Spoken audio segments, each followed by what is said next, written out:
Hello, everybody, and welcome to Common Censored. I am Lee Camp, joined by Eleanor Goldfield. Hello, hello. And this is the show where we talk censored stories and people, sensible solutions, and common ground movements to fight and build. And sometimes other stuff. You really let that and roll this time, didn't you? I intend to have a different read every time we do this show. That's my goal. Well, I haven't been monitoring, but I hope people start checking to make sure they're changing. I want to create a best of reel. Yeah, exactly.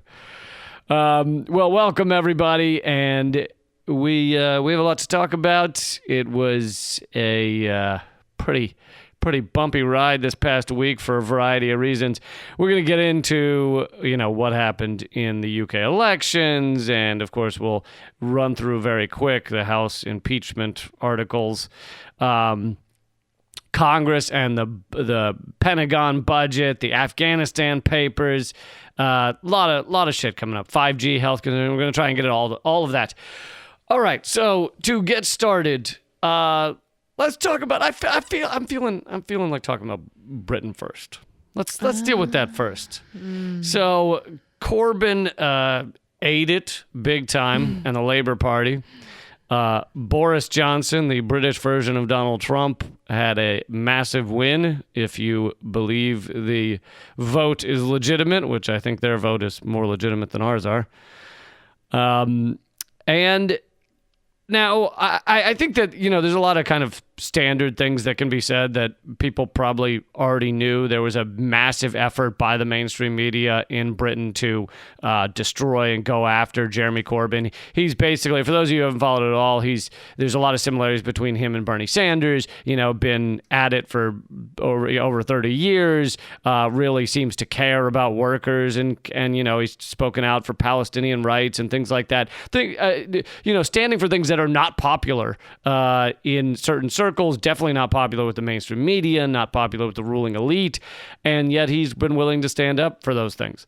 But it seems like the two reasons that the Labour Party ate it so hard was the anti-Semitic smear that the mainstream media cooked up against Jeremy Corbyn, basically what they're trying to do with Bernie Sanders and Russians or Russiagate or McCarthyism, whatever. They did the same over there, except they made up the idea that Jeremy Corbyn's anti-Semitic. And then the other reason is because Corbyn didn't have a real strong take on Brexit. He kind of was pro-Brexit, but then said he'd have a second referendum on Brexit, which is England and the UK leaving the European Union. Do you have a strong take on Brexit? Well, sorry, I wasn't like off getting a coffee. I was listening. I was just waiting for the right. I was waiting for the right time to jump in and. No. I wasn't accusing you of being silent or anything. Before I give the kind of deeper theory as to what went on here, I just wanted to get your take on Brexit. Well, this is, I think we've talked about this on the show too. And as somebody who is technically a member of the EU, as a Swedish citizen, the EU was created for the same reasons that anybody has created these sort of organizations or trade deals or the like. It was created for corporate purposes. It wasn't created because it would do well for workers that's not why the EU was founded. And so I think, like, with regards to Corbyn's take on that, he had left reasons for not liking the EU, but the problem is he was wishy-washy about it, and nobody wants to vote for somebody that's wishy-washy. That's just not it's right. not enticing. And with regards to the other point that you mentioned, the anti-Semitism, he never came out and was really clear about these accusations, and he never went up and said, look, we have to be very clear, like you and I have done, Lee, we have to be very clear about the differences between Israel and Judaism. They are two different things. It's like you can call the U.S. a Christian nation, but you can't say that all Americans are Christian, and you can't say that all Christians are pro-America. Like that's a ridiculous statement. And Corbyn never really came out and said that. So he just kind of let these anti-Semitic attacks hit him and hoped that they would just roll off his shoulder, but they didn't. Well, yeah, and I think because they were so fake and cooked up, he thought that he could just ignore them. But it was kind of, and I think he thought it would be kind of like the scenario where it's, Senator, when did you stop beating your wife? And then if they answer, in any way, they're basically giving credence, Senator denies that he's ever beat his wife, then that's a story. So I think he thought he was going to give it more legs by addressing it. But of course, as the mainstream media will do, if they harp on something long enough, you kind of have to address it, or people will think like, well, why isn't he addressing it? So, but yeah, the in terms of the Brexit thing, which I think was the bigger problem, he was, and again, I don't live over there, so I don't know the day by day, but from I've heard interviews with people in Britain that are very keyed into this stuff, and I think that Corbyn, although he supported Brexit, was basically so. Remember, there was an election between him, the snap election with Theresa May a few years ago, or maybe less, and he did incredibly well. Corbyn did incredibly well, and the Labour Party, and right then the mainstream media and the kind of mainstream labor ruling elite. So these are basically like the Hillary wing of the Democratic Party is what they're very similar to. They cooked up a plan, it seems, I haven't gotten proof of this, but it seems to kind of pressure Corbyn to say there'll be a new referendum on Brexit. So that created a wishy-washy stance for him, and cooked up the anti-Semitism thing, because this view them as view them as the Hillary wing of the party. The mainstream of the Labour Party would rather have Boris Johnson in power than a socialist or social democrat kind of style politician in power. It's very similar to what Hillary and the mainstream media have done to Bernie Sanders. They'd rather have Trump in power than have Bernie Sanders win as a Democrat.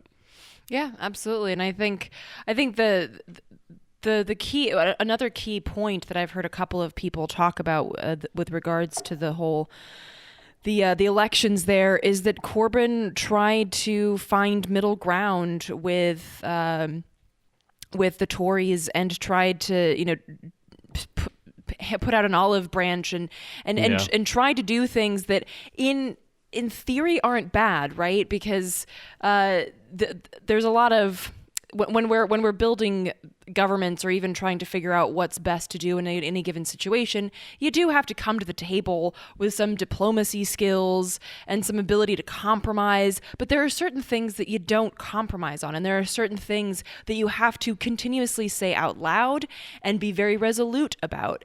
And that's not to say that Corbyn has betrayed people or anything like that, but there was a little bit too much of this give, kind of like with the Brexit thing. Like, okay, well, let's talk about this. Let's negotiate. Like that kind of that kind of reads to people like, oh, so if you're elected, are you not going to stand up for the NHS, the National Health Service? Like, are you not going to stand up for workers? Like, there was a little less of this, for lack of a better word, militancy. And I think like if you talk to people like I have that voted for Trump, one of the reasons that they did it, they're like, well, he just seems to know what he wants, which is hilarious because he doesn't.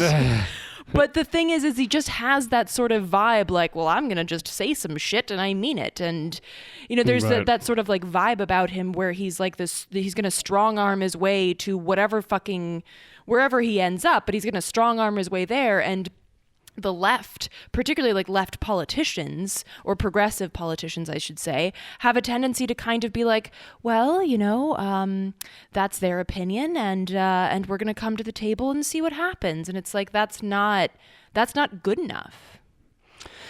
Yeah, and I think it's also, similar to Corbyn being pressured into allowing for a second referendum on Brexit, I think is kind of has its equivalencies to Bernie Sanders, not just endorsing Hillary once he quote unquote lost the primary that was rigged against him, but being forced to then go around the country and, campaign with her. And that said to to Bernie Sanders' base, like, you don't really know what I stand for, is what it looked like to them. Now, I get the amount of pressure he was under. They were telling him he was going to blow up the Democratic Party. He was going to get Trump elected. And so he basically caved to that pressure. But and that's what's so funny is that now he's getting shit for it anyway. Like, Hillary's going on television and saying he didn't do enough. Like, he really hurt me. Those are her words. So it's like, it's really, no matter what you do. And this is something that, and I mean, bottom line of any of this is that we shouldn't, voting for lesser of two evils, and voting for people who say they have our best interest at heart is how we got into these fucked up situations. This less and less covert rise of fascism. Voting can't get us out of it, and I think that we have to recognize that and accept it. But the other thing that we have to recognize... you have my favorite line on voting, which is it should be treated like picking up litter. It's like something they're turning on your blinker. It's like something you do, but it's not going to change the world. Right, and I think the other point of this is that we have, like, as progressive politicians, they have to recognize, and we as voters have to, if you do vote, have to recognize that no matter what you do, you're going to get shit on. You could fall on your sword for Joe Biden. You could lick fucking Clinton's boots, whatever it is that you could do any of that. And at the end of the day, they're still going to say, you hurt me. You fucked up. It's your fault that, that these white supremacists attacked that mosque or that synagogue. They're going to put it at your feet because you exist, because you are that voice that says we can do better and we deserve better. Well, and one of the best things that the kind of neo-liberal, pro-war, largely unfettered capitalism group has done in order to control things is take over the parties that used to disagree with those things. So the Labor Party is, under Tony Blair and everything, was a pro-war party. And so those are the people that are a lot of the rulers or the higher-ups of that party. Same with the Democrats in the U.S. Like Bill Clinton took the Democratic Party and made it a completely, Wall Street, cutting welfare, pro-war party. And you take over the resistance to what you stand for, and I think they've largely succeeded. Well, let's continue on to another topic, which we'll try to get through quickly, which we won't. Is so little faith, Lee. I know. Is that the House has? We might actually, because we're sick and tired of talking about this, even though we don't talk about it as much as most shows that cover politics. The House has approved 2 articles of impeachment against Donald Trump, and this past week was kind of this like endless. Literally, they went for like 14 hours screaming at each other over this impeachment. And I just did, I'm not going to go through all of it here, but I just did a web exclusive video, which everybody can check out.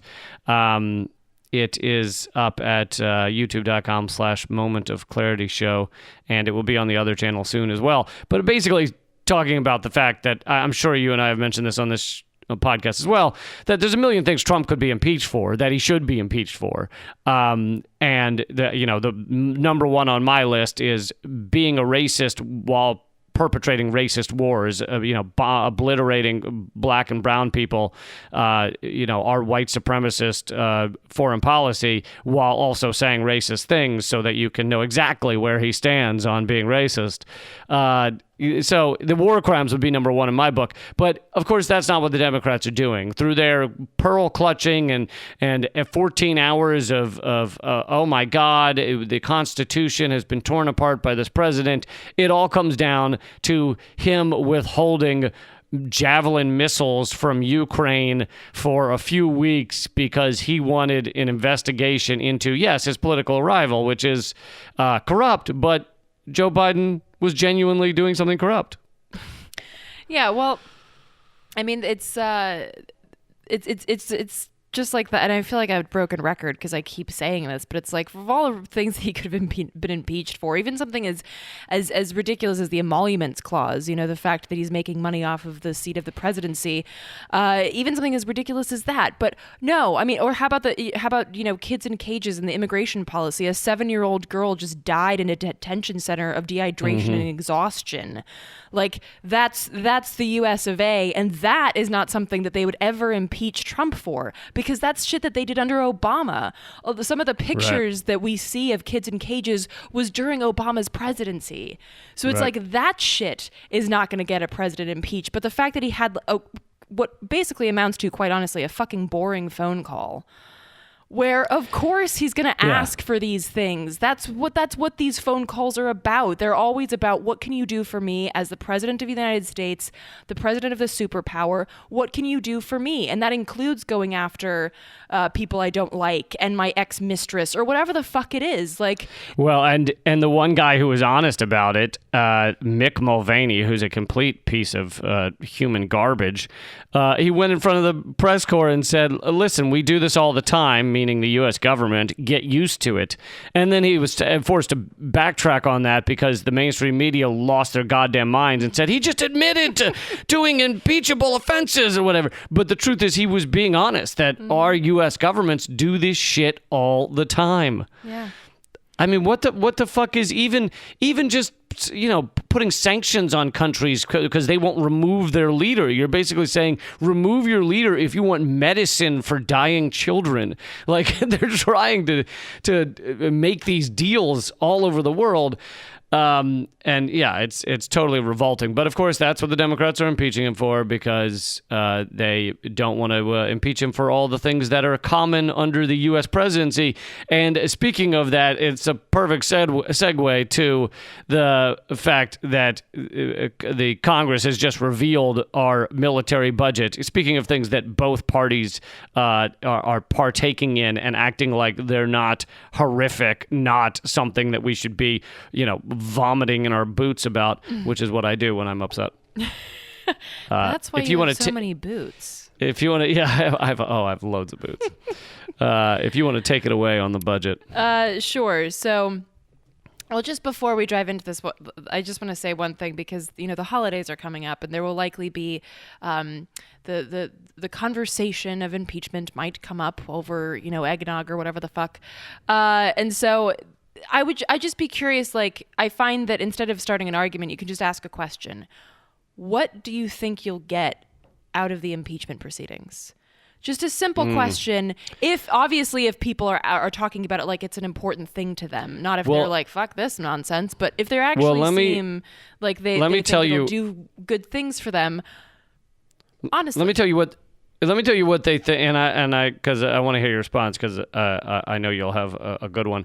I think that a lot of, and let's call them somewhat left-wing, standard liberals, people that maybe supported Bernie in 2016, but once he conceded, they were like, okay, Hillary, sure, why not? Those type of peoples, which is a lot of America, because they listen to CNN and they think that most of what CNN or MSNBC is saying must be fairly true. I think a lot of those people, and this includes my lovely, lovely parents, think, well, we'll just get rid of him because he's the worst president ever. He's a disgusting, despicable man. He talks about grabbing women's pussies. He's, said racist things. He said there were good people on both sides after a terrorist attack in Charlottesville. So we'll just get rid of him. And that's their thinking. And then President Pence makes it illegal to be gay and codifies Christianity as the only legitimate religion, a type of orthodoxy that demands that women stay pregnant and barefoot in the kitchen. I mean, this is the thing. People have to think they've upgraded further. that to sandals. I think they I'd say rather women have to. Women can be in the kitchen with sandals now. So like people have to think further. And then and I've also heard people say, well, it's going to be so close to the re-election that like no one would actually vote for Pence. And it's like, are you serious? You didn't think that Trump was going to win. Like, where is your faith in our voting system? And where is your faith in the people that have been so beat down by the Democratic Party that they'd rather go for a Biden or a Buttigieg or whatever, or, whoever over somebody like Pence, who is a total fucking absolute, like a terrifying sociopath with a god complex and a end of the world death wish for humanity.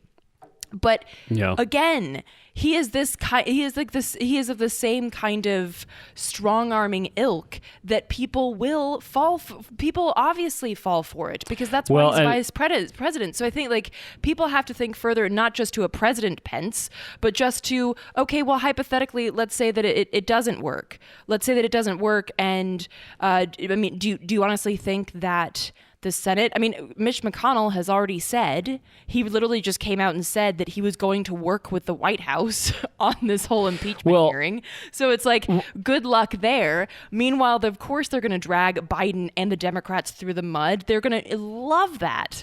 And then even if something... Yeah, they really are. Even if something new were to come up, it's not going to hurt Trump. He is the quintessential there's no such thing as bad publicity guy. So it's like no matter, and I've said this before, I'll keep saying it, no matter who wins this bullshit 1%er tit for tat, we lose. End of the day, end of story, we lose. Meaning Americans. People in general, people of the world, really. Well, yeah, it wasn't clear whether you meant like left-wingers lose or you just mean people. No, like, the average human beings. And other animals. Homo sapiens. And all the animals. Actually, that was one of the things on the most censored list that I covered this week was Trump's gutting of the Endangered Species Act, which actually gets to one other thing I was going to say, which is Trump wants to do all these horrible things like gutting public education and gutting the Endangered Species Act and all this shit. But a lot of it he's been failing at, or at least having a hard time, because he's filled these departments with inept people. He's just looking for servile flatterers. He's not actually putting people that are adequate at the job into these positions. So it's quite possible that if he were replaced with Pence or some other Republican that actually is good at running kind of a bureaucracy, they'd actually achieve a lot more of what they want to do in terms of gutting regulations and things like that.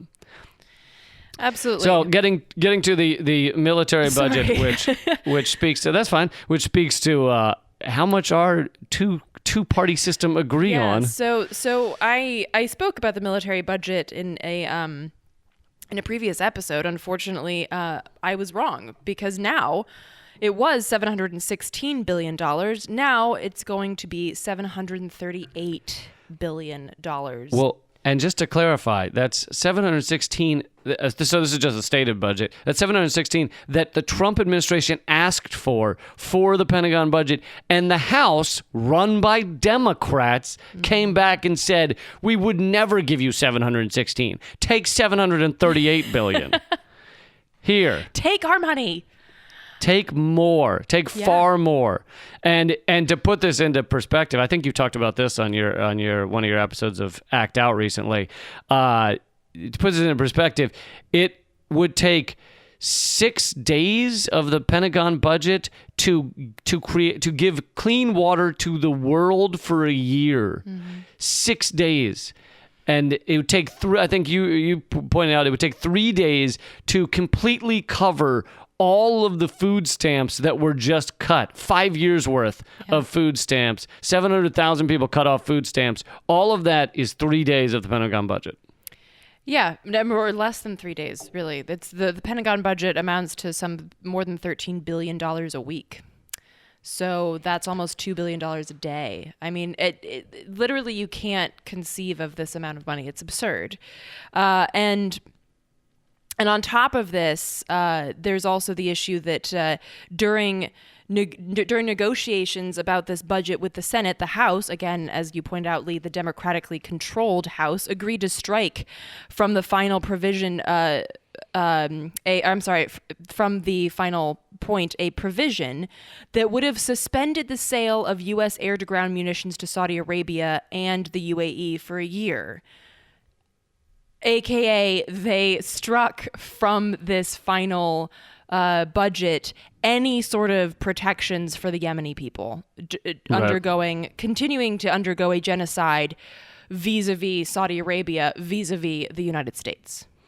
Right. With our support, we're supporting the genocide in Yemen, which a lot of the House members suddenly woke up to after Khashoggi was murdered. They were like, wait, Saudi Arabia's bad? And wait, they're doing something in Yemen? And after years of it going on. And so there was a brief push to defund. Actually, Trump vetoed it. They did pass it a while back, whatever it was, 6 months ago or something, to stop basically funding the genocide in Yemen through Saudi Arabia. And Trump vetoed it. And here they are striking it out to make sure it's not in this military budget, meaning we will continue to fund the genocide. Yeah. And the president of Plowshares Fund commented on this and basically said, quote, "The bill left the House authorizing a ton of money plus important restrictions on nuclear weapons and war policy. Comes back with all the money and zero policy." So basically pointing out that the Dems they always talk a good game about like, oh, well, we need to stand up for people and we need to particularly stand up to Trump and these sort of psychopathic right wingers. Nancy Pelosi is always up there talking about the fucking founding fathers, a bunch of racist, sexist pieces of shit, and saying that, she loves this country so much and that's why she's going forward with these impeachment hearings. And meanwhile, #resistance, she's along with fellow Democrats in both houses saying, hey, you 716 billion, I don't think that's enough, have 738. Also, let's talk about leaving the door open for the genocide in Yemen, because I think that's important. Let's stop talking about this border wall. They rolled over on everything and just said okay to this entire militant and, to be perfectly honest, this fascist bill. Wait, you're being too hard on them. They did put in there paid family leave for federal employees. So I believe it was Brian Becker said, so you can be home with your family as the nuclear Armageddon comes. Well, and not only that, but this is also... well, yes. and NPR was running around being like, they did it. They got paid family leave. But, okay, and also that's federal workers. So if you work anywhere other than the federal government, you're still up shit creek with a baby. Right. No, I think it applies to 14 people or something. But the other thing is, that's a domestic policy issue. Why the fuck is that even in a Pentagon spending bill? Because they cram all that shit in so that it passes. But that's the thing. It's like this shouldn't even be in there. This is a completely separate issue, and it allows them to look like it's a nice little garnish on something that is really just a handout to corporations, the military-industrial complex, and U.S. global hegemony. Can I take you off on a tangent for 1 second? Please. The organization you mentioned, what's it called? Plowshares? Plowshares. Yeah, it's a pro-peace organization, and they get their name from, I believe, from reversing the Bible quote about beat your plowshares into swords, and they're saying beat your swords back into plowshares. And I was thinking, shouldn't it be kind of modernized to beat your, F-35? Beat your swords into dildos or something? Like, Ow, beat your gun. Well, something useful, Beat your guns into. You're into some kinky shit. What? I'm all for like a hickey or like a little love slap, but I don't know about a knife dildo. No, you change it into the. It's still gonna have a blade on it. All right, never mind. Jesus, you pour the metal into a mold, God. and you. I told you to have my legs crossed hard whenever I'm around you. I told you it was a tangent. I didn't know it was going to be a painful tangent.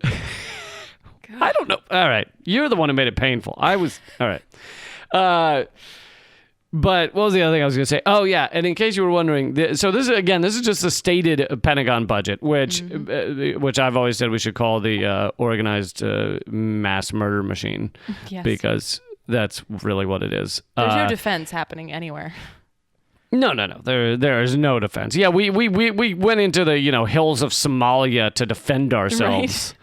We were in the Syrian oil fields defending ourselves. Oh my God, we had to defend ourselves. It's like that saying that they always throw out there. We're over in Iraq and Afghanistan fighting for your freedoms, and it's like, well, how the fuck did my freedoms get over there? Who put them there? Who put my freedom in Iraq? B, who put my oil under their feet? Right. All right, both of those things are very upsetting. But so this is just the stated budget. This is not including the trillions of unaccounted for transactions and adjustments that the Pentagon does. I've talked a lot about the 21 trillion that's basically gone missing in unaccounted for adjustments in the Pentagon's own budget, their own books you look at. So this is the stated budget. Who knows how much we're talking about per year now in terms of if you were to add in black budgets and Homeland Security and, unaccounted for adjustments and missing Black Hawk helicopters, you throw all that in and it takes something that's already insane and makes it fucking ridiculous. So the stated budget is now up to 60% of discretionary funding from the government.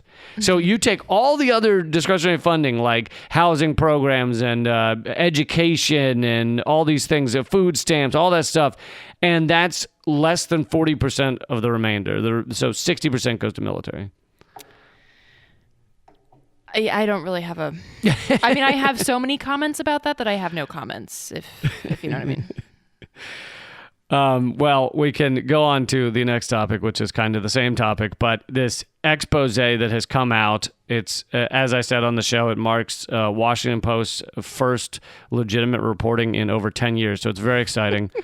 But it's the Afghanistan papers, and basically it took them 3 years of FOIA requests and taking it to judges and courts and appeals courts, and finally the Pentagon was forced to reveal their, I think it's 1,000 or 2,000 pages or something of internal documents around the Afghanistan war and what we knew, what the generals knew, what the presidents knew about what's going on there. And basically it just proves everything that those of us who were opposed to war and those of us who even just been paying attention knew all along. We quote unquote defeated the Al Qaeda. We defeated Al Qaeda within months of going into Afghanistan before the end of 2001. Yeah, who was the supposed enemy, and since then we haven't really known who the enemy is. You can say it's the Taliban, but the Taliban is a political party, and it's very confusing to be like, oh yeah, we're just at war with this party over there right. that connects with warlords and all this stuff. But then, as we tend to do, we're also kind of funding both sides. We're funding certain warlords, and of course, that money then ends up in Taliban hands, and we pay the Taliban to let our trucks through so that we can fight the Taliban, and all this shit. As you pointed out, I think in your stand-up special years ago, we're losing a game of solitaire. We're losing a game of solitaire. Exactly. And all these internal documents now show that fucking nobody knew what was going on there. They didn't know who the enemy was. There's like internal debates as to like whether, shouldn't we figure out who the enemy is? And like they've got quotes from or memos from George Bush asking who, and I can't remember his name, but I'm not the fucking president, asking who this general so-and-so is, and the guy responds, that's the general in charge of Afghanistan. And he goes, oh, I don't need to meet with him.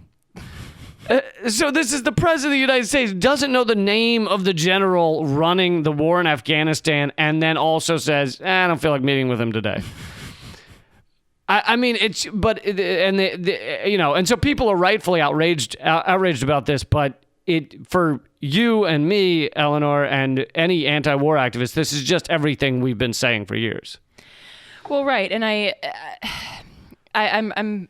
recall my interview with Matthew Ho, who's a Marine war veteran. And I had him on my show for kind of like a Veterans Day special, where I sat down with him and talked about this. And, this was already known to him before these papers came out. That's not to say that these papers shouldn't be made public. Of course they should. But it's things that, in particular, veterans who were over there knew. It was exactly what I've heard from Vietnam veterans as well. Is like, we were just fucking chasing ghosts. There was no actual tactile or tangible reason for us to be over there other than like the whims and fancy of the ruling elite, and that's it. And this is, of course, once again, the whims and fancy of the ruling elite plus the whims and fancy of the military-industrial complex. It ties nicely into McCarthyism, with Russia's history in Afghanistan. I mean, it's a whole clusterfuck of really what the U.S. is and what the U.S. has been really since its founding, meddling in other countries, particularly in this incredibly oppressive colonial way and in this imperialist way. And so this is, of course, I was glad to see that this was made public. At the same time, I hate to even like ask this question, Lee, but like, do you think it'll make a difference?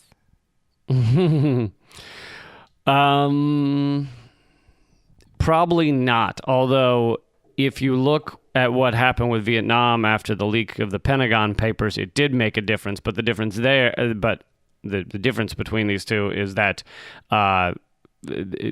average people, meaning largely the white and the wealthy, were being drafted and sent to Vietnam. Right. So you had throughout the nation outrage that their sons or daughters could end up in Vietnam, and here is the proof that they don't know what's going on over there and everything, and people are men and women are dying for no reason.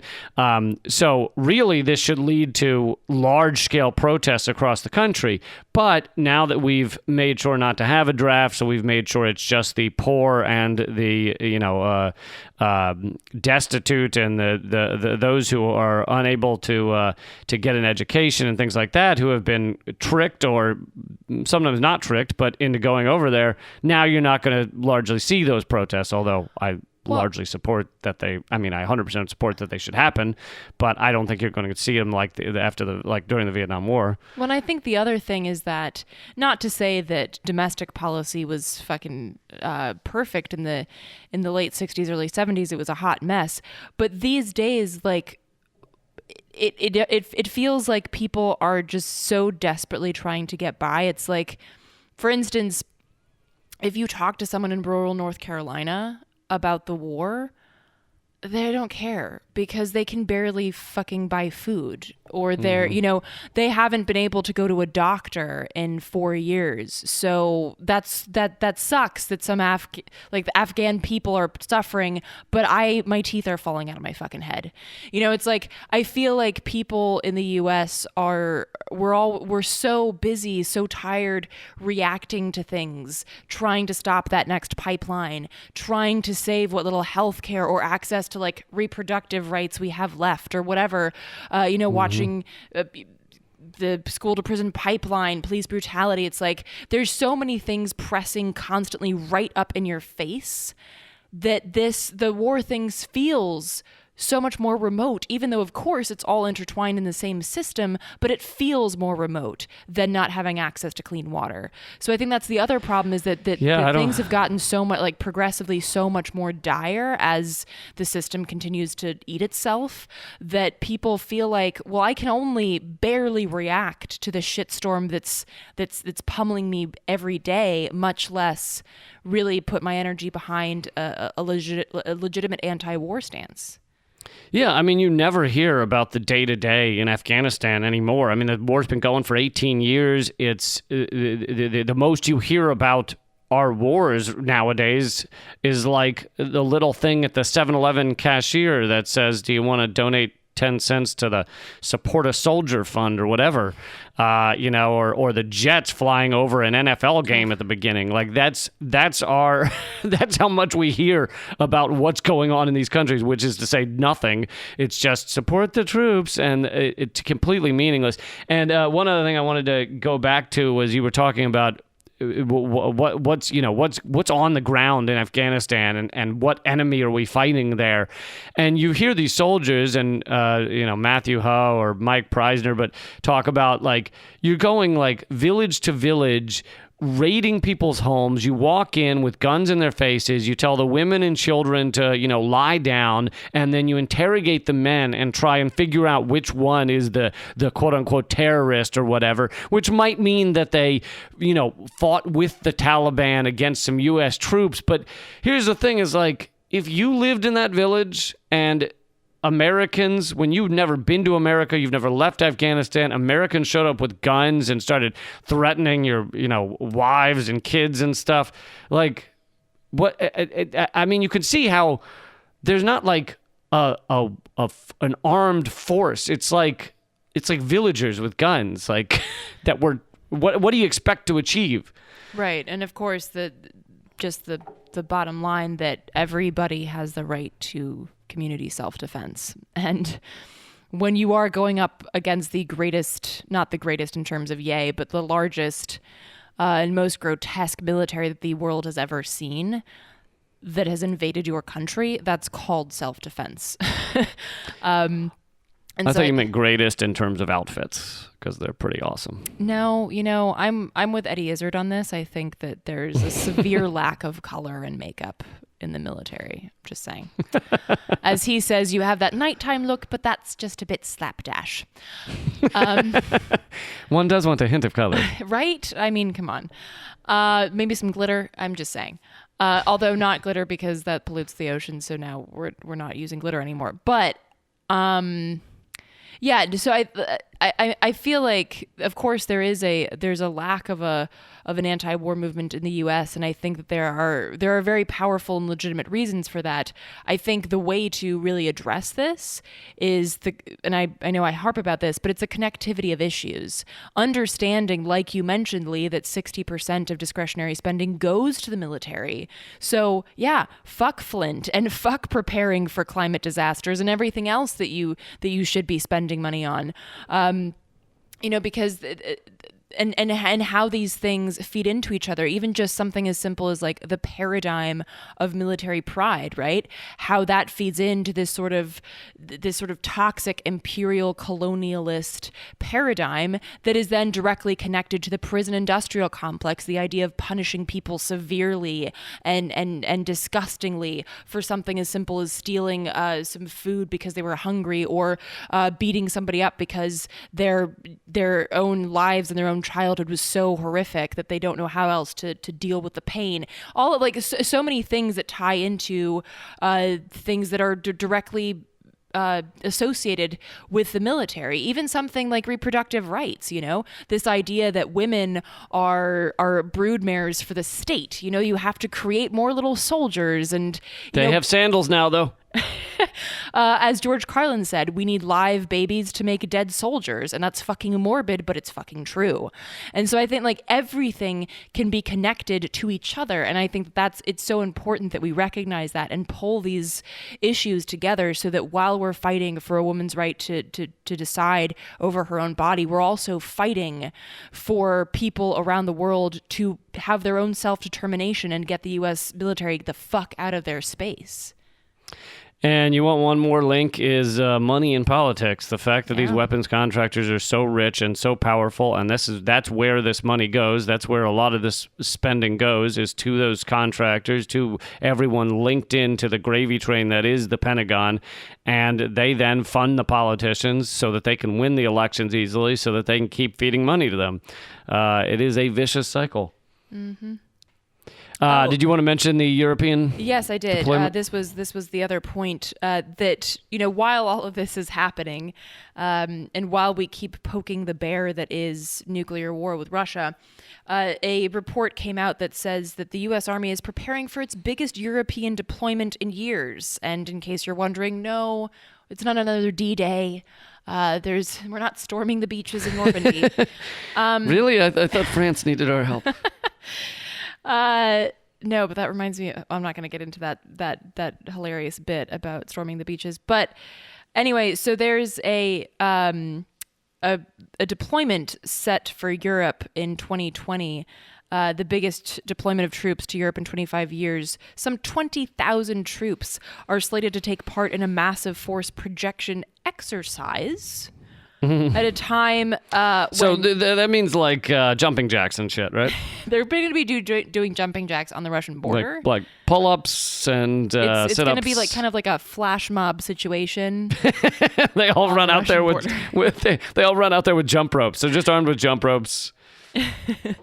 So basically, across 10 countries from May to June, some 37,000 troops will take part in exercises. And obviously what those exercises are is unclear, but this is kind of like the whole NATO idea. You're poking the bear that is Russia. I mean, these exercises are basically just to, I don't understand. And Sweden, by the way, is totally complicit with it. I'm saying that because I'm sitting in Sweden, totally complicit with this shit. And a lot of European countries are, basically all of them are as well. Even if they'll say shit like NATO is pointless, it's anachronistic, they still play along.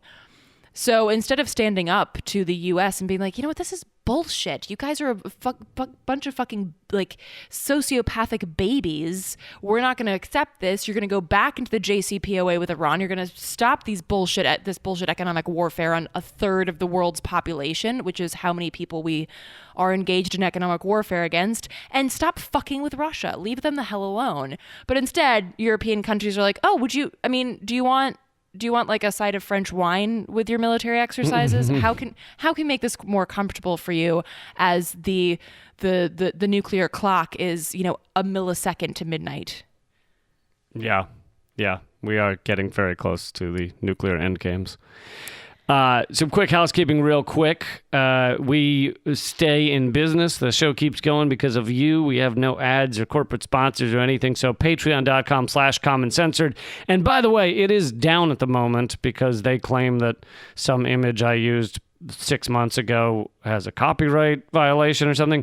So even though I have fixed the offending image, they haven't put our page back up yet, but it should be up this week again. Patreon.com/commoncensored. So should be up by the time you're listening to this, maybe even.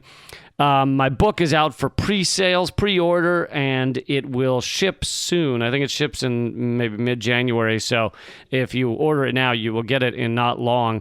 And there's a UK site as well, or I think that's also for European sales. That's at leecampbook.com. That's all of them. All the different places to get it are at leecampbook.com. Intro by Jimmy Dore, forward by Chris Hedges. I have live shows coming up in Austin, Dallas, Philadelphia. Eleanor will be there for the Philadelphia show. Redactedtour.com is where you can get all that info. You can get all of Eleanor's videos and writing and the spoken word and so much more at artkillingapathy.com. I highly recommend you check it out at least once a week, possibly 3,700 times a week. Oh, God. Well, that's a lot of pressure on me to create new content, Lee. I thought you had roughly 3,700 new pieces each week, don't you? Oh, God. No, I mean, it's a measly 3,200. So, shit, now I have to find another 500. Thanks. All right. Yeah, they're going to be bored 5,000% of the time. Not percent, just 5,000 of the time. There's a lot of numbers flying around. We sound like the Pentagon. But oh, wait, did I say 5,000%? I mean 500%. Well, we just lost $6 billion. Where did we lose it to? Don't know. All right, keep going. Next question. Yes, and you can send us suggestions and ideas at commoncensored@protonmail.com. We are actually going to cover some listener suggestions for topics in a moment, so please hit us up there. Patreon.com/commoncensored. All right, let's continue. So here's the thing about Jews. Yeah. Wasn't that from? That's from one of my specials too. It is. Oh no. Yeah. But it's not. But you say, I want to tell you something about black people, and then there's this really pregnant pause, and then you say they do drugs at the same rate as white people do. Right, and halfway through that sentence, the whole crowd gets horrified. Yeah, they're like, oh God, I hope no one sees me here. And then they realize that I'm a good guy at the end of the sentence. So you may have heard that that this past week, the Trump administration announced that they basically decreed that Judaism is not just it's not a religion, it's a nationality. And basically what that means is that... Which is factually not true, in case anyone was wondering. But go ahead. Right. So here's the thing about Jews, is that they're not a nationality. You mean we're not? Yes, we're not. You might find that, to steal a line from Lewis Black, there are Jews who walk among you. Wherever you are, wherever you're listening to this, there are Jews who walk among you. So it doesn't matter. Fuck. I gotta check my cabinets. Are you serious? Yes, we're everywhere. So it doesn't matter what country you're in, what borders you prescribed, or if you do, there are Jews. So the idea that Jews would be a nationality is absurd. It's basically like saying that Christians or Muslims are a nationality. It's not. Right. And for those of you who might be new to the podcast, both Eleanor and I are Jewish by birth and atheist by choice. By choice. Yeah. We are what the kids now call culturally Jewish. So we still do like the Hanukkah and the Passover, and but we have a little pizzazz, for Hanukkah. Dude, I don't always. I gotta confess, I don't always do the Hanukkah and the Passover. Okay, so I've had Passover dinners. I really like the Hanukkah, but then I'll also have like some shellfish and some bacon, just to like even it out. Just to say, fuck you, God. Listen, God, I'll light your candles, but take this. No, but it is kind of funny because here in Sweden, there's a very typical Christmas time, like candle arrangement that has, I believe it's like 5 candles, and everybody has them in their windows. So, but when I have one like in a picture, I'll get a message like from my dad or something, and obviously he knows, but it's a joke. He's like, "Wow, you look like a really lazy Jew. It's supposed to be 8 days that the oil lasted for, and here you are with 5 candles." But so, yes, tangent. But anyway. Tangent. But okay, so why is it bad to call Judaism a national? I mean, not just why is it bad, but why did the Trump administration do this specifically? Because it will have catastrophic consequences for Americans who are defending Palestinian rights and speaking out against Israel, because it basically conflates Israel with Judaism. So which is what they want to do, right? It's exactly what's happened to Corbyn. This idea that if you say anything bad about Israel, that automatically means that you're saying something bad about Jews. And by bad about, we mean just criticisms of foreign policy, criticisms of Israeli snipers picking off children, in the Great March of Return, like things like that they're calling anti-Semitic because you criticized Israel's policies of the way they treat Palestinians, which is utter horseshit. Really, we have to talk about this with the parallel that, because while Netanyahu will go up there and say, Israel is a Jewish state, have you ever heard a politician not say God bless America and this is a Christian nation? So really the parallel here would be if somebody said, if you talk shit about Christians, you're talking shit about the US. And not only are you talking shit, but you should be punished for doing so. Like if you were to say, and I'm glad that you pointed this out, Lee, it's not like you're saying something bad that isn't true. It's like if you were to say, well, the US has 1,000 military bases around the world, that's not cool. Then they'd be like, you're anti-Christian. What? No, what the fuck? I mean, that is the kind of parallel that has basically been codified into a presidential executive order here. And what this does, what this means. And I'd say the biggest thing is it's designed to cut off the BDS movement, which has had a fair amount of success in hurting Israel's economy, and it's very similar to what was done in South Africa with the apartheid there. People started not using. They started boycotting the products. They started musicians wouldn't go perform there, and similar things are happening to Israel. And it's pretty simple. If you want to have the boycott end, you just need to stop keeping Palestinians in an open air prison and fucking shooting them and refusing them to have their own nation and things like that. Yeah, you basically just need to acknowledge that human rights are a thing. But basically what this does is that it treats activism for Palestinian human rights as a hate crime. It has the potential to do that. So a lot of universities and other institutions, other organizations, and BDS has been particularly vocal on college campuses and university campuses. So that this would basically make these organizations on par with hate groups like the KKK.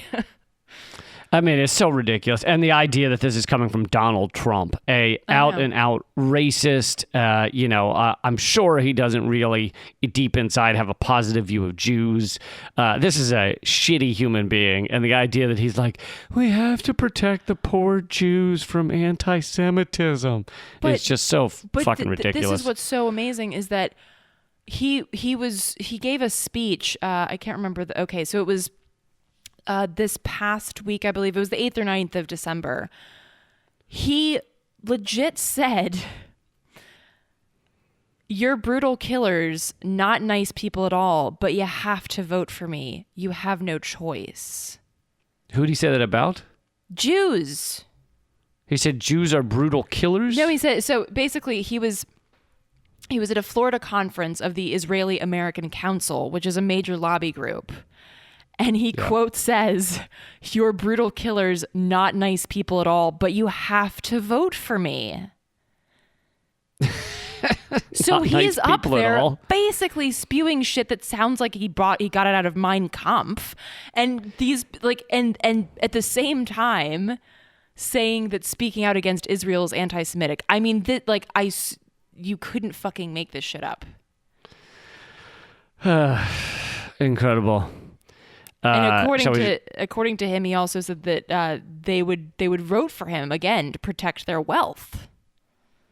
Well, and it's also apparently the number one group that donates to Israel from America and to like Netanyahu and things like that is evangelicals, because they believe all the Jews have to be in Israel for the apocalypse to come and send all the Jews to hell.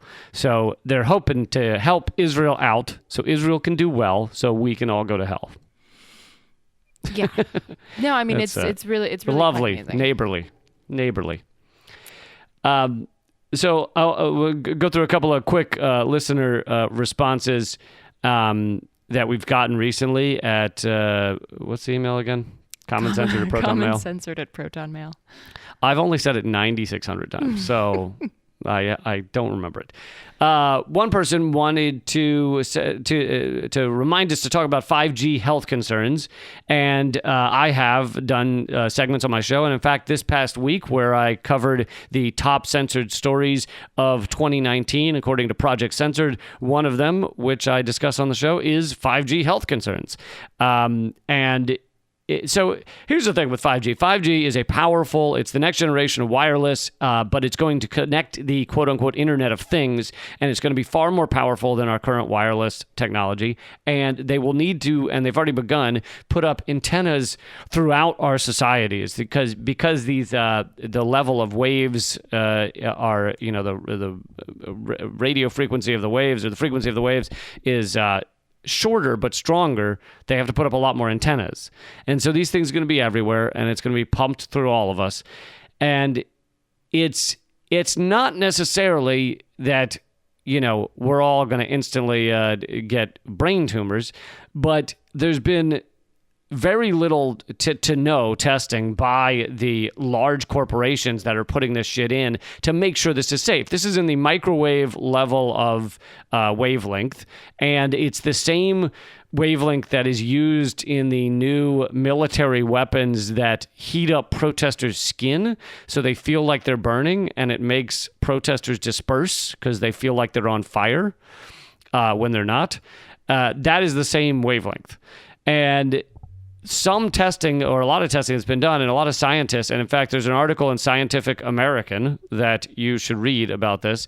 It says that 5G is dangerous and is untested on human beings on a large scale, on a long time scale.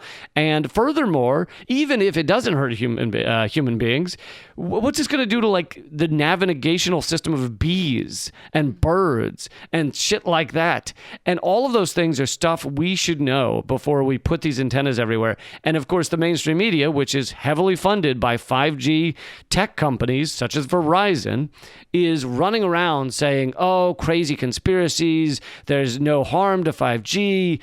New York Times specifically did a whole expose trashing RT network specifically for how dare they run episodes saying that 5G is untested and could have health concerns. And meanwhile, New York Times is massively funded by Verizon, and following newspapers of the New York Times, which I held up on my show, have massive ads for 5G. So it's a huge conflict of interest for them. Yeah, and of course, this is one of those issues where people say, "Oh, but it couldn't possibly be bad for you. We'd know." And it's like, well, but they said lead paint was okay. It's always, they said everything Roundup. It's all always this shit. Okay until it's not. Until they're forced in courts of law or even beyond to admit, yes, this shit harms you. They're not going to come out and say that shit on their own. I mean, you still have people being like, nuclear power is just good. It's a good thing. I mean, yeah, you look at nuclear power. You look at Monsanto and glyphosate and what that's done, not just killing the bees, but harming the rest of us. You look at the chemicals in Teflon that have been giving people cancer in various cities throughout the U.S. All this stuff, and initially lead, asbestos, all this stuff we're told is safe. And then all of a sudden they go, oh, no, never mind. We thought it was, or we secretly knew it wasn't, but we didn't say anything. This is not unusual. So, yeah. And so to the listener, thank you for suggesting this. But I just wanted I believe the email suggested we had never covered it, but we have mentioned it, and I covered it on my show. And I do believe we should keep talking about it. Yeah, absolutely. Another thing that was suggested by Ron was that we talked about the TPP, the Trans-Pacific Partnership, and how that was dead in the U.S., so to speak. And I think last week, we talked about Trump pulling out of it. Yes, the TPP does not exist in the U.S., but that does not mean that it doesn't exist in the world, which is very true. And it's basically like the other countries that were originally part of the TPP went on to sign it in late December of last year. Basically, the first 6 countries that ratified that agreement were Canada, Australia, Japan, Mexico, New Zealand, and Singapore. And then this past January, it's now called the CPTPP, entered into force for Vietnam. And basically, it is the TPP, but minus the U.S. The U.S. could still have the ability to enter into this agreement if another president comes into power or Trump changes his mind, because that's a thing that happens. But yes, as of right now, the TPP does not exist in the U.S. But thank you, Ron, for pointing that out. Yeah, correct. That a lot of countries did sign into it. Basically, it was 12 countries, I believe, including the U.S. And Trump pulled out of it simply because activists had pressured him, and he then thought it would be a fuck you to Obama and a thing that voters wanted to pull out of it. However, immediately afterwards, his administration started giving subtle signs that they were willing to sign on to something if the appropriate changes were made. Right. Because the idea that Trump is like anti-corporate lawyers or TPP was being signed in order to hurt China. It was meant to unite a bunch of countries in an economic partnership outside of China so that China would be kind of fucked. And so, Trump loves all that stuff. He loves corporate lawyers. He loves fucking over China. So I'm sure he would have, probably in his next, if he wins re-election, he'll probably immediately work on getting the U.S. into that.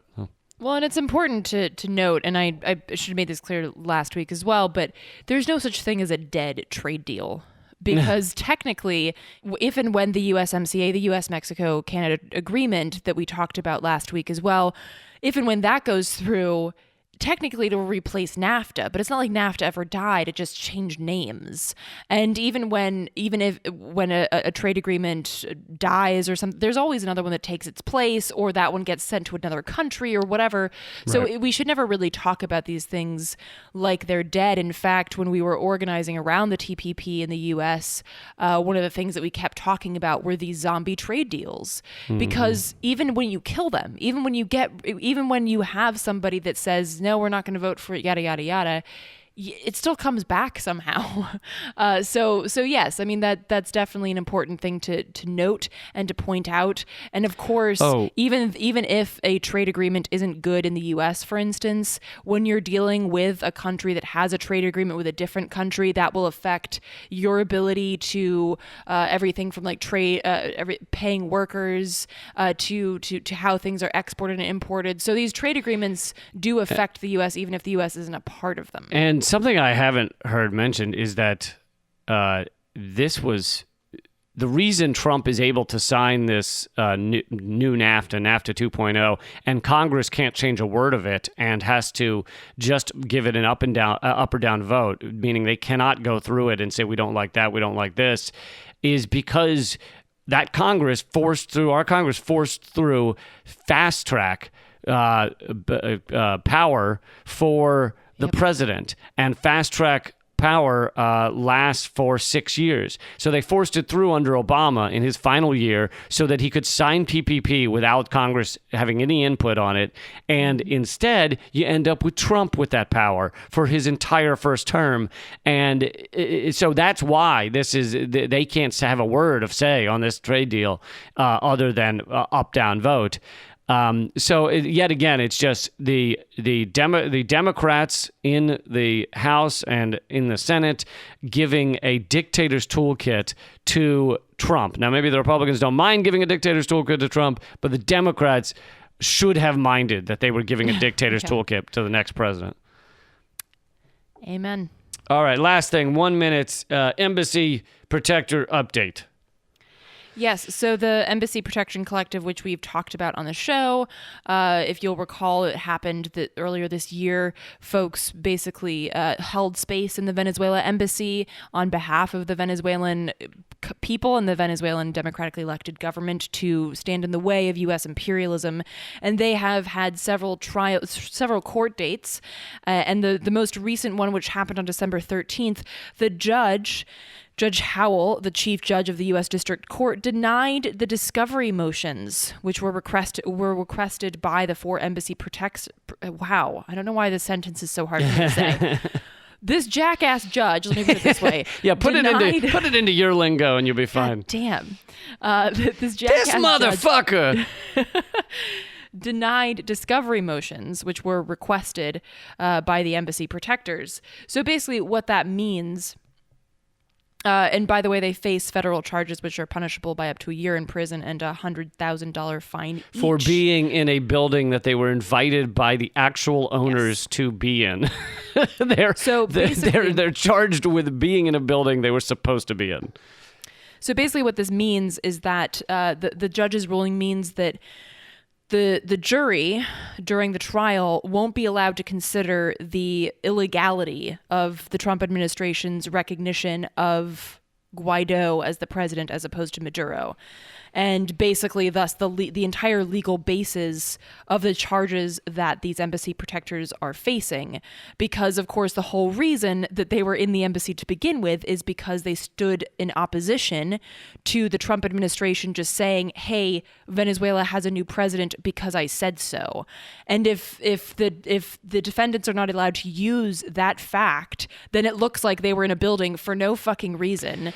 And when asked to leave by the cops, they were just like, no, we don't want to. It's kind of like with, Chelsea Manning's trial or John Kiriaku's trial, these whistleblowers, they were not allowed to say the reasons that they leaked the material or leaked the information. So they're not allowed to talk about freedom of speech. They're not allowed to say that I felt these are war crimes and I needed to reveal them to the public. And so the judge takes away the basically 90% of the reason they can give for their actions.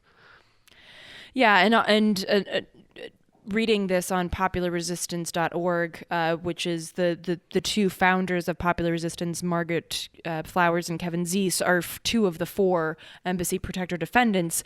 And they write that the Judge Howell, made it very clear where she stands on this when she referred to the embassy protectors as a, quote, gang, and stated that facts support their guilt. And she made it clear that a trial will result in their conviction and promptly made rulings that will ensure that outcome. So, yeah, the judicial system, as per usual, is stacked high and hard against the people that are fighting and have been fighting for justice and against things like imperialism. So yeah, it's completely fucked up, and it's probably the reason she's speaking like that. One of the biggest reasons is to force them into a plea deal so they don't actually take it to trial, and that's 95% of all charges brought in the U.S. are pled out, and the reason is because they throw all kinds of crazy charges. They're probably threatening Kevin and Margaret and the others with 20 years in jail or some crazy thing. They probably put terrorism charges on it. They'll just put all kinds of crazy shit on there so that they'll be like, but you take a plea deal of pleading guilty to occupying to trespassing, and we'll make it a misdemeanor, and we'll, let you out in a month or whatever. And so that they get their guilty verdict, which is what they want. They want these activists to just say they were guilty and to get it on their record, and then they can go home and high five each other, meaning the prosecutors and the government, and say, haha, we got them. And the activists then don't spend 20 years in jail is the hope. Yeah. So basically, folks can and should get activated and take action to demand that all the charges are dropped. You can also donate to the Embassy Protectors Defense Fund, and you can access all of this information via popularresistance.org. Again, the two co-founders of Popular Resistance are two of the four defendants here. And so go to popularresistance.org to get more information, but also to take action and help however you can. Thanks, everybody. We're headed over to patreon.com/commoncensored. Hopefully it'll be back up any minute now. And we're going to do a few extra minutes for our members. So please head on over there, patreon.com/commoncensored. We will see you right here next week. Keep fighting. Act out.